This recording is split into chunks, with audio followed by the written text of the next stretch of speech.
Muy bien, hermanos amados, estamos en nuestra clase de doctrina cristiana en este miércoles 29 de julio.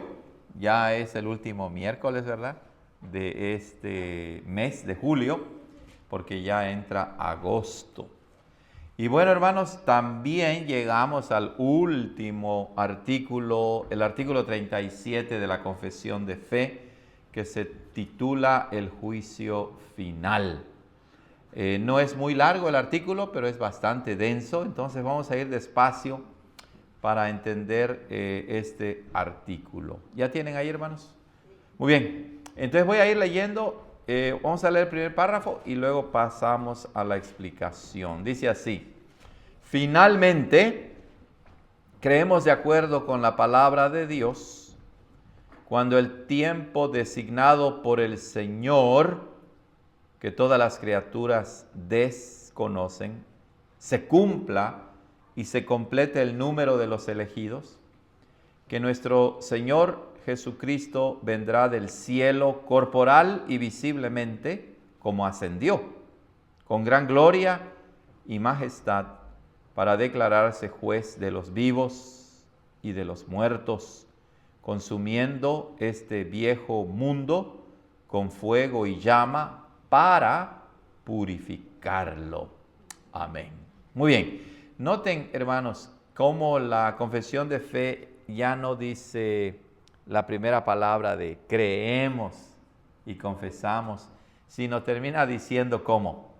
Finalmente. Y ese finalmente no es de que, finalmente vamos a terminar, no.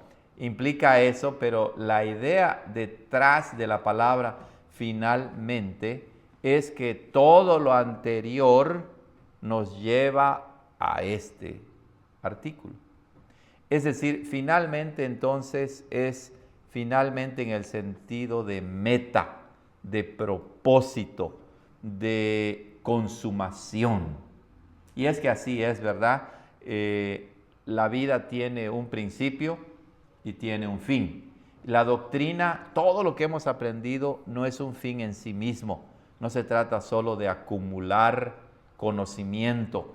No se trata solo de aprender cómo vivir en este mundo eternamente, sino que todo ello tiene como meta el regreso de nuestro Señor Jesucristo para vivir en los cielos nuevos y tierra nueva, en un mundo sin pecado. Entonces, todo cristiano debe de vivir con esa mentalidad de que no debemos echar raíces eternas en este mundo, sino porque la confesión dice que este viejo mundo será consumido con fuego y llama, sino que debemos vivir en este mundo de Dios, pero siempre recordando que nuestro Señor Jesucristo viene por segunda vez.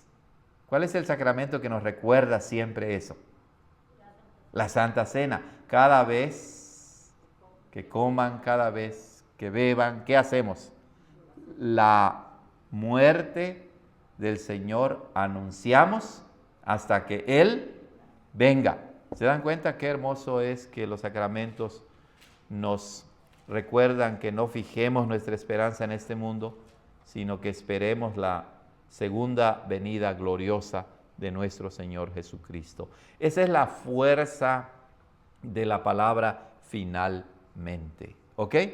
Entonces, finalmente creemos de acuerdo con la palabra de Dios. Recuerden que una marca distintiva de la Iglesia Reformada es sola escritura, ¿verdad?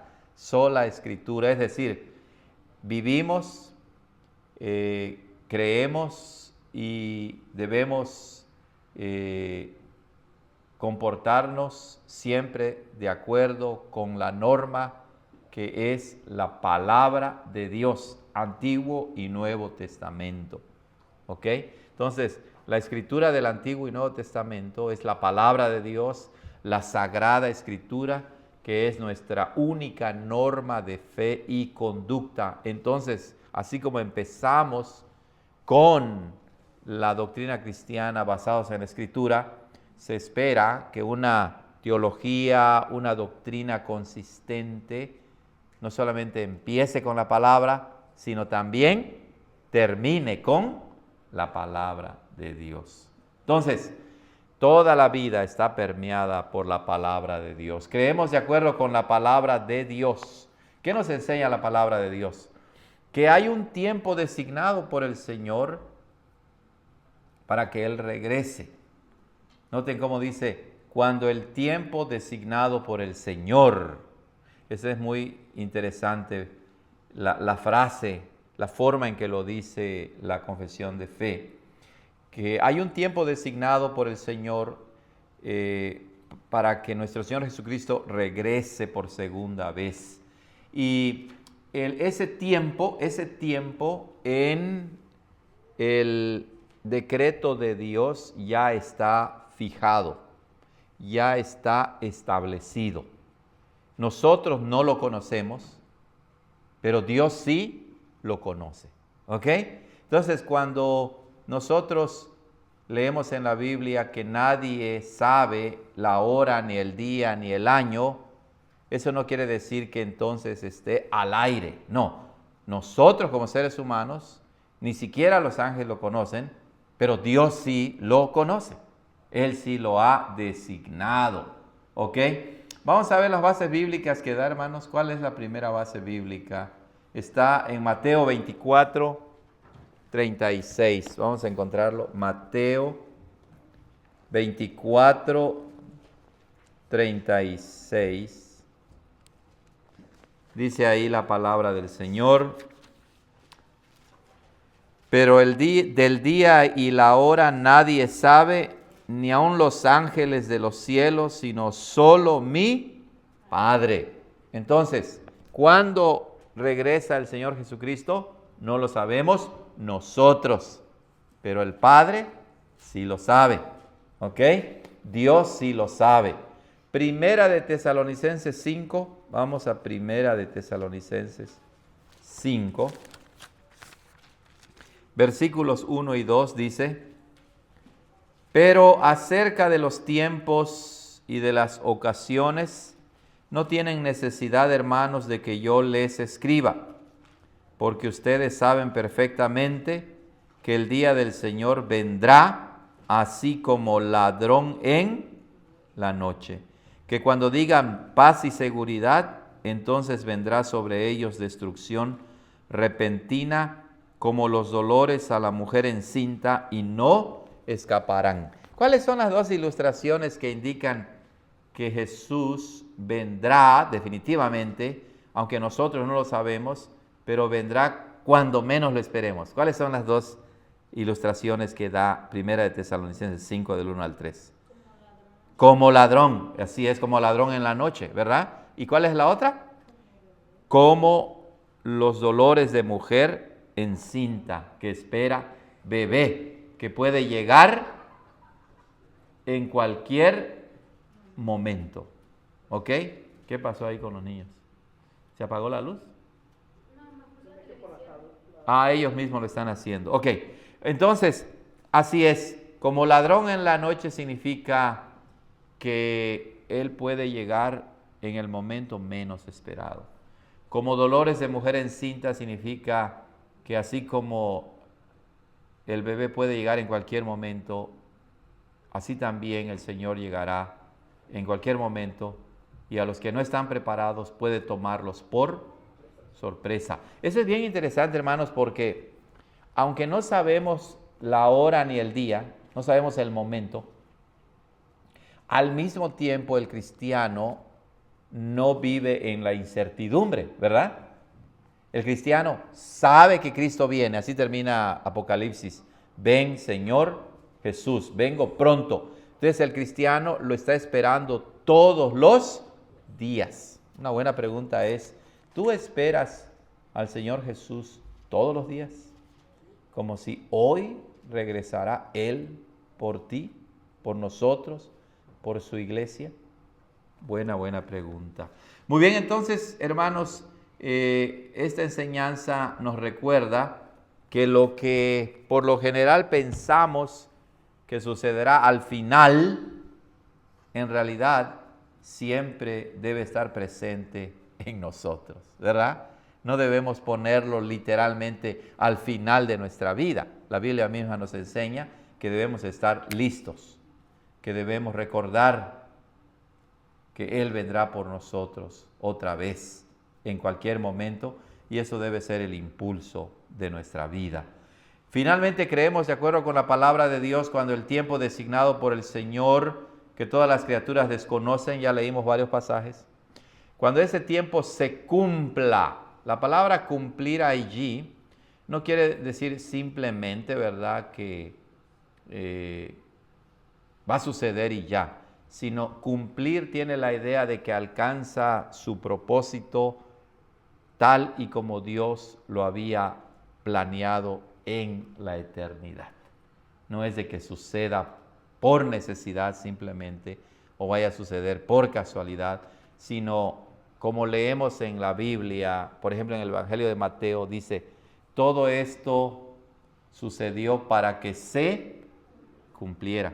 Entonces la palabra cumplir quiere decir que alcanzó su meta, su propósito. Todo lo que Dios hizo, lo anunció, lo profetizó, llegó a su fin. Así también Dios tiene planeado el tiempo, y cuando ese tiempo se cumpla, quiere decir cuando ese tiempo llegue a su momento de realización dentro del plan de Dios. Vean lo que va a suceder. Cuando ese tiempo se cumpla y se complete el número de los elegidos, que nuestro Señor Jesucristo vendrá del cielo. Cuando se cumpla y se complete el número de los elegidos. Entonces, si hay una señal definitiva del regreso del Señor Jesucristo, ¿cuál es? Que se complete el número de los elegidos. Esa expresión es bien interesante porque nos recuerda obviamente el decreto de elección. Dios tiene un decreto de elección por medio del cual Él ha escogido a los que serán salvos. Por otro lado, nos recuerda que la historia no está sucediendo al trancazo, como decimos. Está sucediendo de acuerdo con el plan de Dios. Tercero, nos recuerda que Dios, mientras tanto, en la historia de este mundo que Él creó, está actuando y especialmente está salvando a sus elegidos. Es muy importante tenerlo en cuenta. Y en cuarto lugar, hermanos, es muy importante que entendamos que el mundo existe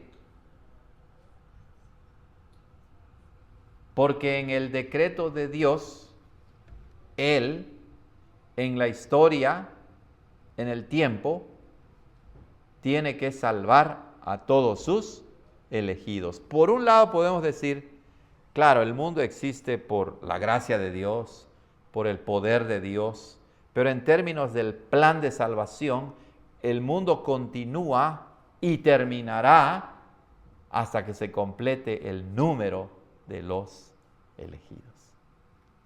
Qué tremendo, ¿verdad? Qué tremendo es esta enseñanza. Entonces, hay un número, y como hemos aprendido de la confesión de fe, ese número no puede ni disminuir, ni puede aumentar. Es un número fijo. Eso nos habla de nuestro Dios que es perfecto. Su plan es perfecto. ¿Ok? Él tiene un número perfecto de sus elegidos. Y entonces, cuando se complete el número de los elegidos, el Señor Jesucristo vendrá del cielo. La confesión, hermanos, de ninguna manera está tratando exhaustivamente todo lo que va a suceder antes de la venida de Jesús, pero sí quiere mostrarnos que una señal definitiva, algo que tiene que suceder antes que Jesús venga, es que se complete el número de los elegidos, que los elegidos de Dios sean salvos. Por eso es que oramos y pedimos, ¿verdad, Señor? Salva a tu pueblo. Señor, salva a mi vecino, salva a nuestros conocidos, salva, etcétera, etcétera. Porque en un sentido en un sentido de salvación soteriológico, esa es la meta del mundo, que se complete el número de los elegidos para que el Señor Jesús regrese. Bueno, noten que dice que nuestro Señor Jesucristo vendrá del cielo. ¿Qué hay de importante en esa expresión? Bueno, primeramente, que presupone la primera venida de Cristo. Él ya vino, ¿verdad? Y vino para salvar, vino como siervo, el siervo sufriente, vino para morir por su iglesia, por sus elegidos. Y entonces cuando dice que nuestro Señor Jesús vendrá del cielo, presupone eso. Él ya vino la primera vez y regresará por segunda vez. En segundo lugar, cuando dice que nuestro Señor vendrá del cielo, nos recuerda qué pasaje. Hechos 1, ¿verdad? Cuando Él subió. Por eso más adelante la confesión dice que Jesús vendrá del cielo corporal y visiblemente como ascendió. ¿Ok? Vendrá del cielo. Entonces nos recuerda que Él subió al cielo y su ascensión fue visible, ¿verdad? Fue física. Y Él subió y se trasladó de un lugar a otro lugar. Y claro, esto sucedió de manera específica en la persona de Jesús, pero particularmente en su naturaleza humana. Él en su naturaleza humana físicamente fue trasladado de un lugar a otro. Fue trasladado de la tierra al cielo. Y el cielo, ¿verdad? Recuerden, el cielo se refiere a la morada de Dios con sus ángeles y con todos aquellos que han muerto. Dios mora en el cielo. Segunda de Corintios 12 nos recuerda que ese lugar se conoce como el paraíso, se conoce también como el tercer cielo y es un lugar, ¿verdad?, donde Dios está con sus ángeles y aquellos que ya han muerto en Cristo. Recuerden que Dios está en todas partes. Él no está confinado a una parte del cielo. Cuando Salomón construyó el templo y lo dedicó, dijo, pero ¿cómo te voy a construir yo una casa si ni los cielos de los cielos te pueden contener? Entonces, cuando hablamos de la morada de Dios en el cielo, se presupone que Dios está presente en todo lugar, pero sí hay un lugar donde los ángeles de Dios y los elegidos que han muerto moran con Él. Por eso es que en la Biblia leemos, ¿verdad?, de ir al cielo, o el cristiano dice, cuando muera iré al cielo. Temporalmente estaremos en esa morada de Dios, donde ahora Cristo en su humanidad está sentado a la derecha de Dios Padre Todopoderoso. ¿Y qué más dice el credo? Y desde allí vendrá al fin del mundo a juzgar a los vivos y a los muertos. Así dice el credo de los apóstoles. Por eso la confesión dice que nuestro Señor Jesucristo vendrá del cielo. Ahora, es bien interesante esto porque pues el Padre y el Espíritu Santo también están presentes en todo lugar. Jesucristo es Dios, pero claro, Jesucristo como la segunda persona de la Trinidad, como el mediador, como el Redentor, como el Salvador, y ahora que regrese vendrá como ¿qué? Como juez. Por eso es el énfasis, ¿verdad?, en la venida de Cristo. Que nuestro Señor Jesucristo vendrá del cielo. ¿Cómo vendrá? Corporal y visiblemente. Corporal quiere decir con su cuerpo, pero ese cuerpo de Jesús ya no es el cuerpo que Él tenía cuando estaba en la tierra antes de su resurrección. Ahora es un cuerpo verdadero, de carne y sangre, pero al mismo tiempo es un cuerpo ¿qué? Glorificado, glorioso. Es un cuerpo que puede ir y venir, trasladarse. Y visiblemente quiere decir que si tiene un cuerpo físico, entonces su venida en cuerpo será ¿qué? Visible, lo podremos ver, ¿ok? Por eso dice la confesión, como ascendió, es decir, cuando Él ascendió, cuando Él subió a los cielos, los discípulos vieron que una nube lo ocultó de sus ojos, es decir, en su naturaleza humana lo elevó, lo trasladó. Él subió con su cuerpo y subió visiblemente porque sus discípulos lo estaban, ¿qué? Viendo. ¿Ok? Vamos a ver las bases bíblicas entonces. Bueno, es Hechos 1:11, ¿verdad? Hechos 1:11.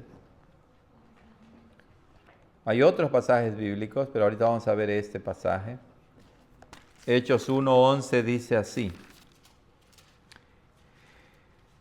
Y estando en el 10, ellos con los ojos puestos, 9, vamos a leer desde el 9, dice, y habiendo dicho estas cosas, viéndolo ellos, fue alzado, y le recibió una nube que le ocultó de sus ojos.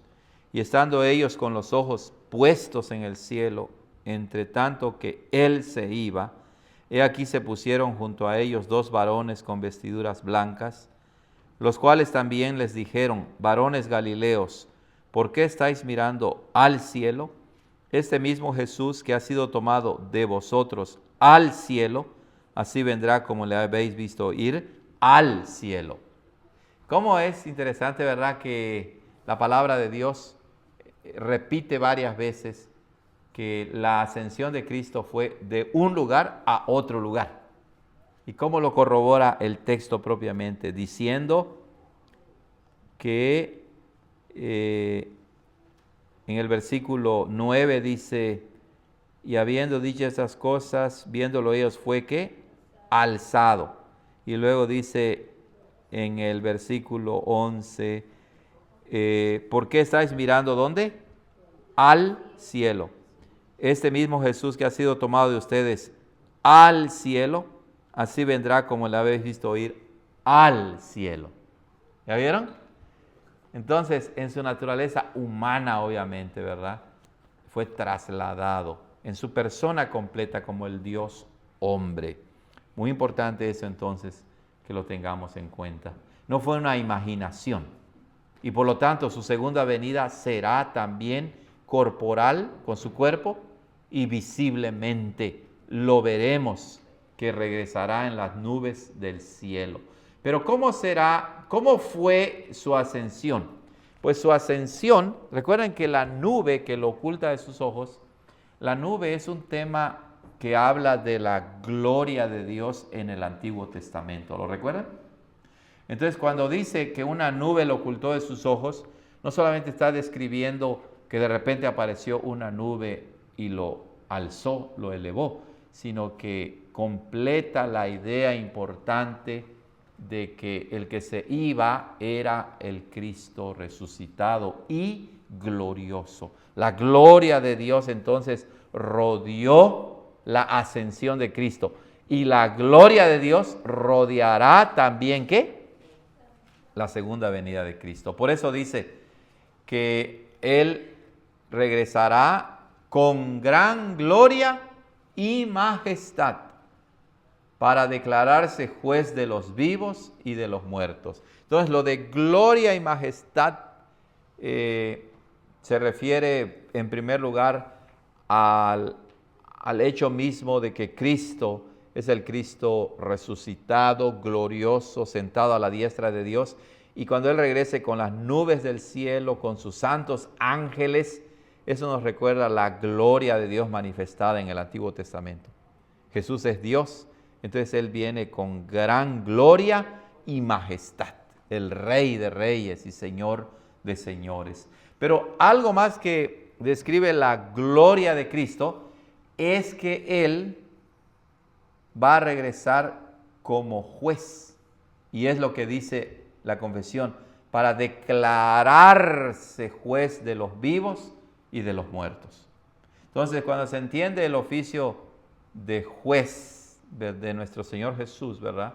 Eso es algo glorioso. Lo vemos los que hemos estado en las cortes judiciales, cuando entra el juez o la jueza, ¿verdad? Es un momento solemne, es un momento de gloria humana, por así decirlo, en que vemos que entra por el oficio, por la autoridad, por todo lo que rodea a un momento de corte, ¿verdad?, de juicio. Es un momento reverente.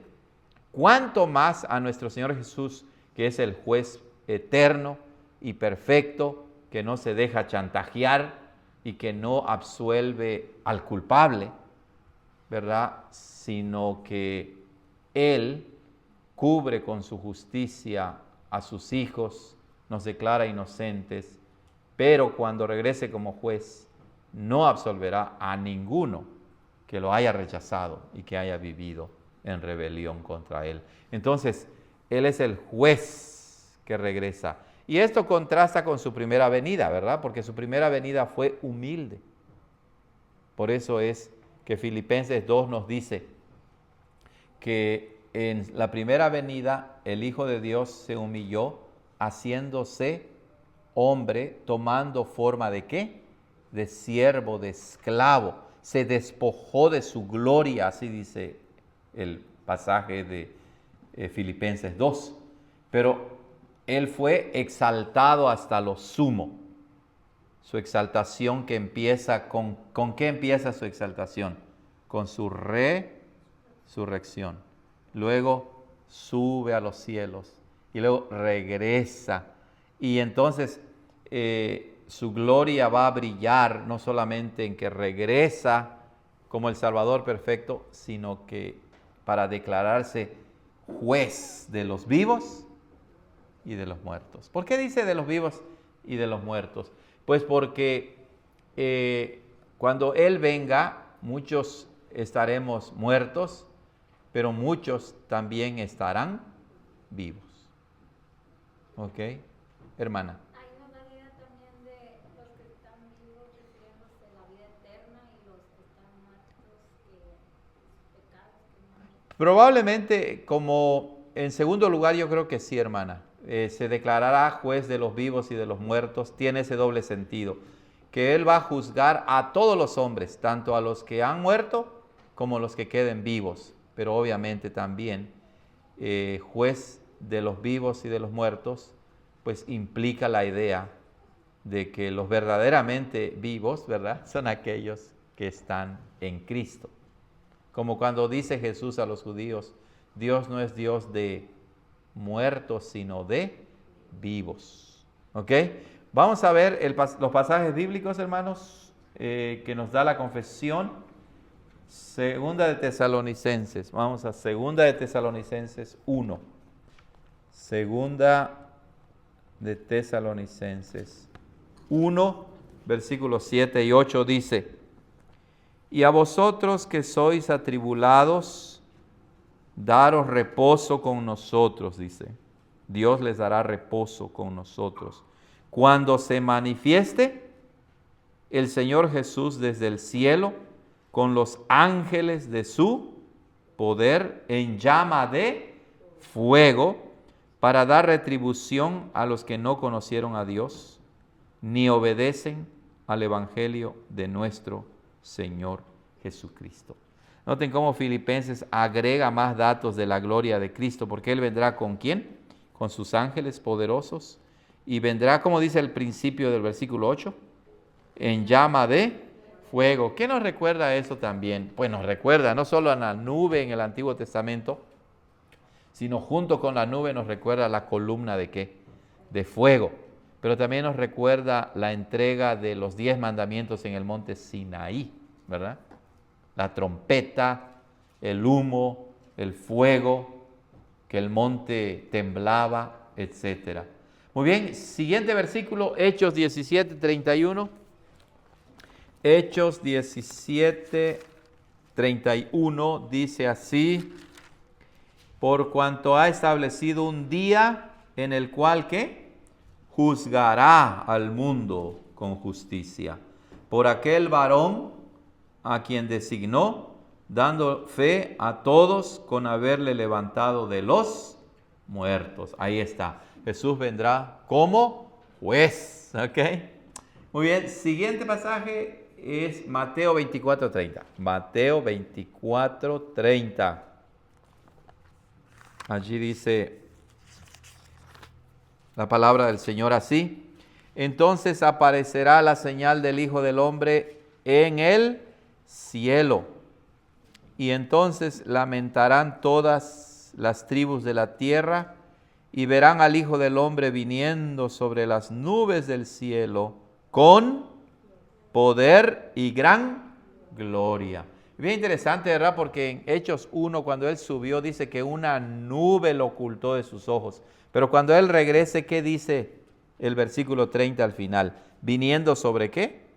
En plural, ¿verdad? Sobre las nubes. Como que será aún todavía más gloriosa su segunda venida. Con poder, y por eso dice, con poder y gran gloria. Será un momento majestuoso. ¿Ok? Y así podemos seguir leyendo esas bases bíblicas. Bueno, dice la confesión así: para declararse juez de los vivos y de los muertos, consumiendo este viejo mundo con fuego y llama para purificarlo. Noten lo que dice, con cuidado. Dios no destruye lo que creó. Dios lo purifica. ¿Ya vieron?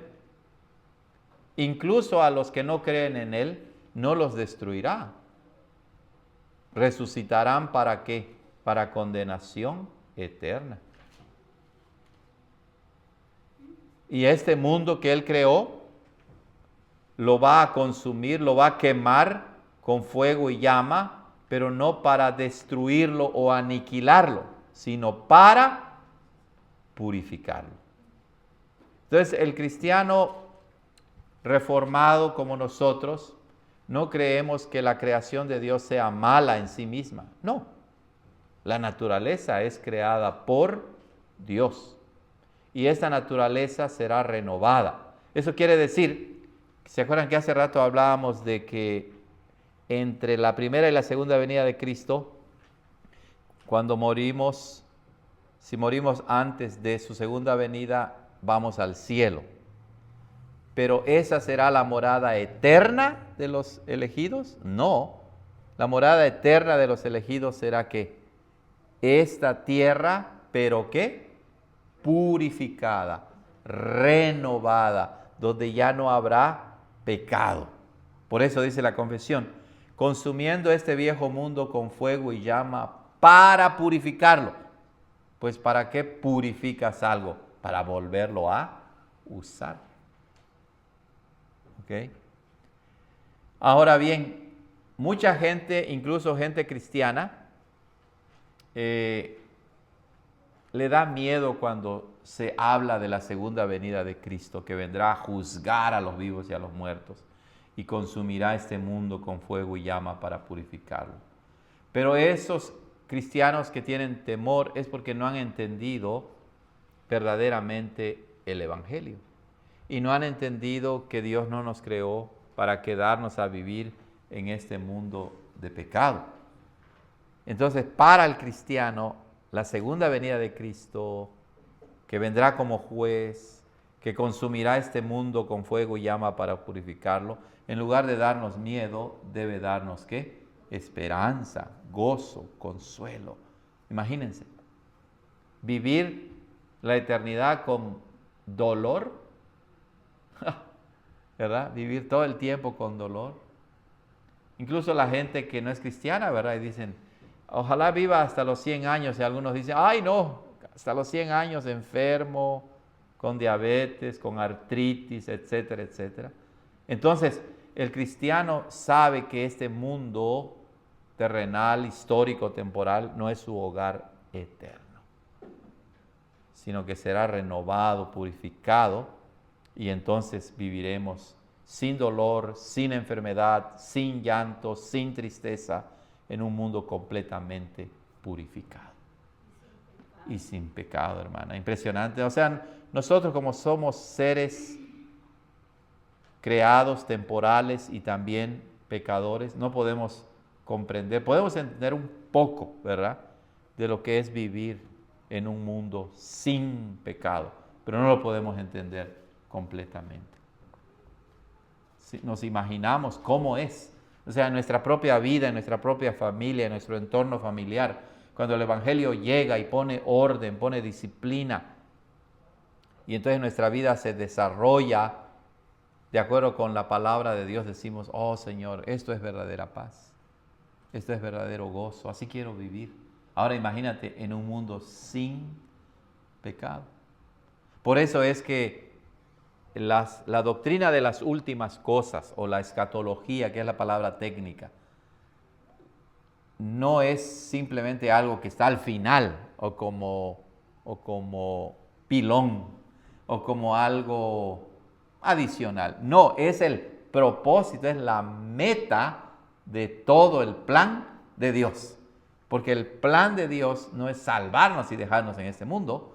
El plan de Dios es salvarnos por toda la eternidad para vivir en los cielos nuevos y tierra nueva. Y eso nos debe dar gozo.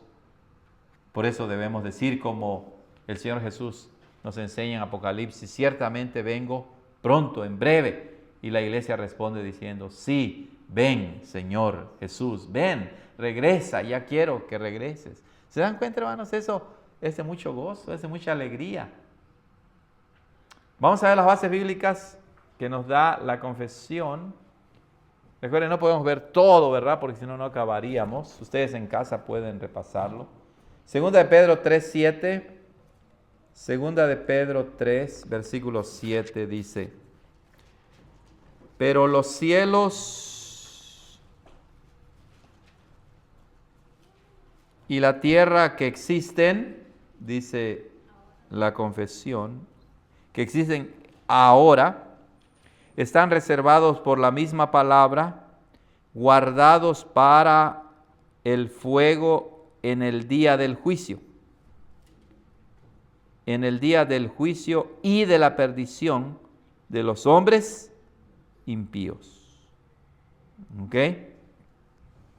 Entonces, este mundo de pecado es el que está guardado para el fuego, pero para ser purificado. Vamos a ver qué otra base bíblica nos da. Vamos a ver la base bíblica de Segunda de Tesalonicenses. Perdón, ahí mismo en Segunda de Pedro 3:7 y después nos dice el versículo 10. Dice, pero el día del Señor vendrá como ladrón en la noche. Otra vez la imagen. En el cual los cielos pasarán con grande estruendo y los elementos ardiendo serán deshechos y la tierra y las obras que en ella hay serán quemadas. Será destruido todo aquello que contiene pecado, pero la tierra será purificada. Y me pueden preguntar, pastor, ¿pero dónde dice entonces la Biblia que esta creación será purificada? Que será renovada. Y entonces, la confesión no da esos pasajes bíblicos, pero ¿a dónde vamos? En el 13, hermana. A ver. Correcto, exacto. Ahí dice en el versículo 13, 2 de Pedro 3:13 dice, pero nosotros esperamos, según sus promesas, nuevos cielos nuevos y tierra nueva, en los cuales mora la justicia. Qué bonito, ¿verdad? ¿Qué otro pasaje bíblico nos recuerda eso? Bueno, si vamos a Isaías 65, que es una profecía, Isaías 65, versículo ¿qué? 17, dice, el que se bendijere en la tierra, en el Dios de verdad se bendecirá, y el que jurare en la tierra, por el Dios de verdad jurará, porque las angustias primeras serán olvidadas y serán cubiertas de mis ojos. ¿Dónde eso que habla, que profetiza Isaías, que anticipa, cuándo va a suceder? Pues cuando Cristo regrese por segunda vez en los cielos nuevos y tierra nueva. También nos da ahí mismo Isaías 66, 22. Dice allá, Isaías 66, 22. Porque como los cielos nuevos y la tierra nueva que yo hago permanecerán delante de mí, dice Jehová, así permanecerá vuestra descendencia y vuestro nombre. ¿De qué cielos nuevos y tierra estaba hablando Isaías otra vez? Pues de los cielos nuevos y tierra nueva que Jesús va a establecer en su reino eterno. Apocalipsis 21:1, ahí lo dice también. Apocalipsis 21:1 dice el apóstol Juan: vi un cielo nuevo y una tierra nueva, porque el primer cielo y la primera tierra pasaron y el mar ya no existía más. Recuerden, Isaías es un libro simbólico. El punto central es que habrá cielos nuevos y tierra nueva. Pero pastor, todavía, ¿dónde dice un pasaje bíblico explícitamente que esa tierra será librada del pecado y renovada? Bueno, aparte de lo que ya leímos de cielos nuevos y tierra nueva, hay un pasaje más, ¿lo recuerdan? Está en Romanos. A ver, cuando habla de la creación que gime, ¿se acuerdan? Exacto, ¿dónde está esa parte? A ver, ¿es Romanos, hermanos? A ver, pueden googlearle rápidamente. ¿O es Corintios? A ver, ¿dónde está? Romanos, capítulo... A ver, 8, sí, Romanos 8. Y vamos a empezar a leerlo en el versículo 18 y dice: pues tengo por cierto que las aflicciones del tiempo presente no son comparables con la gloria venidera que en nosotros ha de manifestarse. Y luego, porque el anhelo ardiente ¿de quién? Ni siquiera de nosotros, sino de la misma creación, es el aguardar, el esperar que la manifestación de los hijos de Dios. Entonces, la misma creación que está personificada aquí como una persona, como que está esperando, ella misma está esperando que Jesús regrese por segunda vez. Y eso lo dice cuando declara la manifestación de los hijos de Dios. Porque la creación, dice, fue sujetada a vanidad, no por su propia voluntad, sino por causa del que la sujetó en esperanza. Porque también la creación misma será, ¿qué? Libertada de la esclavitud de corrupción a la libertad gloriosa de los hijos de Dios. ¿Ya vieron? Esa creación será quemada con fuego y llamas para ser purificada y liberada de la corrupción del pecado. Porque ¿se acuerdan cuando Caín pecó? No, cuando Adán y Eva pecaron, ¿qué le dijo Dios a Adán? Maldita será que la tierra por tu causa. O sea, la tierra sufre los efectos del pecado. Pero Romanos 8, el apóstol Pablo nos dice que Dios la sujetó no solamente a la maldición del pecado, sino también a esperanza de ser renovada. Y entonces eso nos enseña, ¿verdad?, que como cristianos, de manera tangencial, por así decirlo, debemos cuidar de la creación de Dios. Debemos amar la creación de Dios. ¿Verdad? ¿Cómo está tu patio, por así decirlo? Uy, para no meternos, ¿verdad?, en eso. Pero, ¿cómo cuidas? Tiras basura. O sea, el mundo está bien contaminado.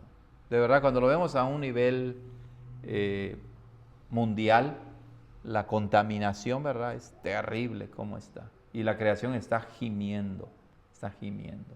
Muy bien, hermanos, vamos a detenernos hasta allá. Como les dije, es breve, pero es bien denso. Tiene muchísima información, muy, muy interesante. ¿Preguntas, hermanos? ¿Comentarios hasta aquí? Yo me quedé con... Adelante, hermana. Entonces, los que ya están muertos en Cristo, Sí. ¿van a pasar a ser juzgados también? Sí, de hecho viene después eso, ¿verdad? La confesión lo enseña, correcto. Y hemos mencionado varias ocasiones que la confesión lo dice en el siguiente párrafo, dice: después todos los hombres comparecerán personalmente. Por la gracia de Dios, ¿verdad? Los creyentes no seremos condenados, no seremos juzgados para condenación. Basados en la obra perfecta de Cristo, sí seremos juzgados y seremos expuestos personalmente todo. Jesús dice hasta las palabras ociosas que hayamos dicho, de eso daremos cuenta, de todo. ¿Verdad? Enchina la piel eso. Pero por la gracia de Dios no seremos condenados. Sí, hermano. Después lo vamos a ver con más profundidad. Sí. ¿El fuego en la Biblia es destrucción y purificación? Sí, tiene dos significados básicos el fuego en la Biblia. Tiene el significado de purificar, pero también de destruir. Así es. De purificar y de destruir. Por eso dice que seremos refinados como la plata y el oro que se refinan por fuego. Plata refinada en oro, en fuego 7 veces, ¿no? El fuego purifica, pero también el fuego destruye. Por eso es que nuestro Dios, ¿verdad? ¿Pero, hermano? Como Sodoma y Gomorra, correcto. Prepárate para venir al encuentro de tu Dios, porque Dios es fuego, ¿qué? Consumidor. ¿Ok? Sí.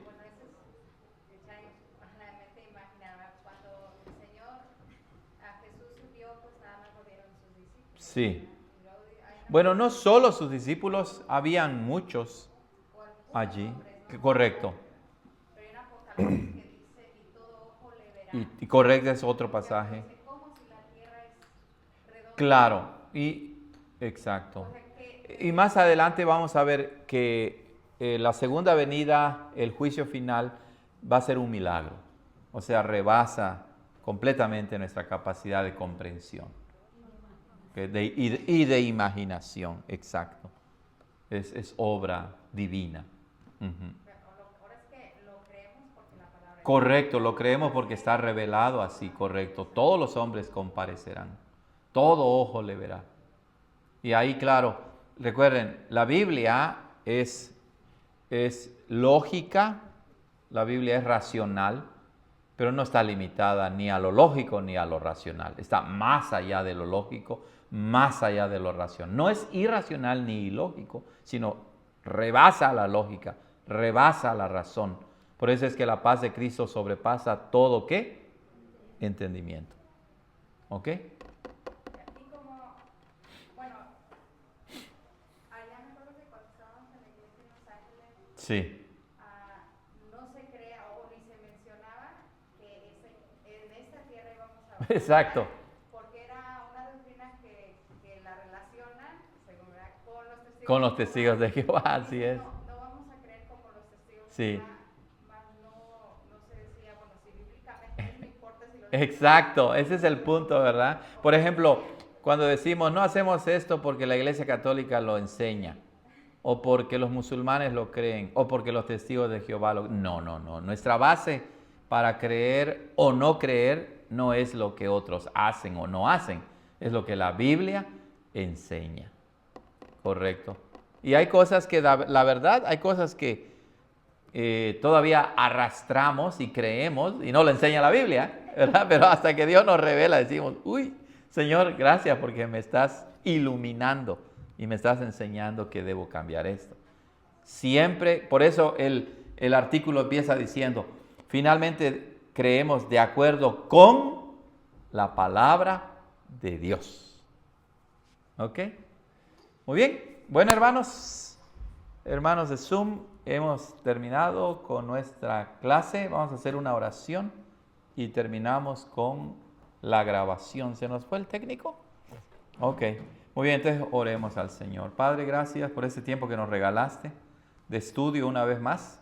El último artículo de la confesión, pero vimos la primera parte de este artículo. Prepara nuestros corazones durante la semana para leer este artículo, repasarlo, leer las bases bíblicas, para que estemos preparados para la siguiente clase el viernes. Gracias por tu amor, gracias por tu salvación eterna y de saber que tú regresarás por nosotros. En Cristo Jesús te lo pedimos. Amén. Muy bien, hermanos.